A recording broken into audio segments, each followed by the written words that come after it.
Welcome to ChiBro and Sons, a pre-introduction to lifting series known as Basic Functionality with Rawr. Today, we will be covering the most basic motions of the squat. Unless you're in a wheelchair, you have and do this exercise. However, we're going to be checking if you are mobile enough to do it safely and properly.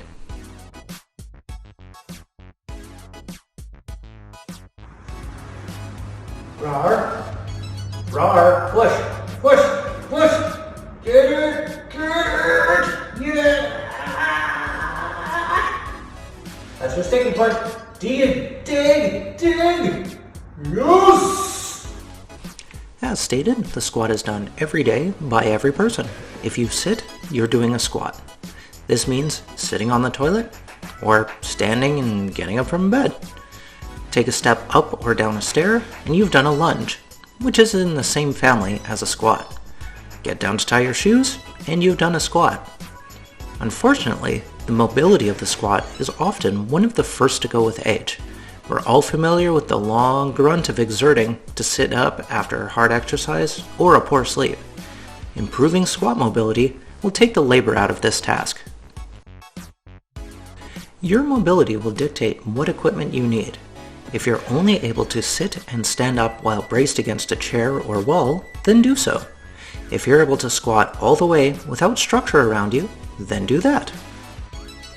To perform the chair method, simply sit at the foremost edge of the chair and stand without using your arms. Then sit down. If you can do so successfully, then you are able to begin the starter video.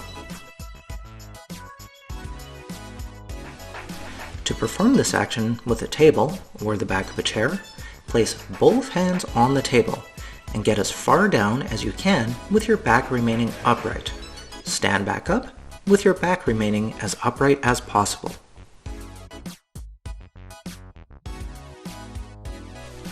To perform this action with no stabilizers, simply stand with your feet shoulder width apart. Keep your back upright and get as far down as you can. Then stand back up. If your back cannot remain upright, this is not a problem. Doing the squat with proper form will help fix this. If you cannot get very far down without stabilizers, this is not a problem. Doing the squat with proper form will fix this. If you can get down, but not up, you guessed it, this is not a problem. Doing proper form will fix this. Remember, pain is not the same as soreness or difficulty. Pain is a sharp feeling telling you, stop doing this. Soreness or difficulty are the body warning saying, I can do it, but this is hard. If you are unable to do this exercise safely or experience pain, please consult a physician first. Please note that if you have had hip, knee, or foot surgery, you must get proper clearance first. ChiBro and Sons does not know enough about loading to offer advice for post-surgery rehabilitation. If you are able to do any of the 3 squat forms properly, you may move on to the beginner squat video. There will be one of each. When full mobility is reached at each stage, move to the next. Thanks for joining Rawr and I today, and remember, together we can face that bar.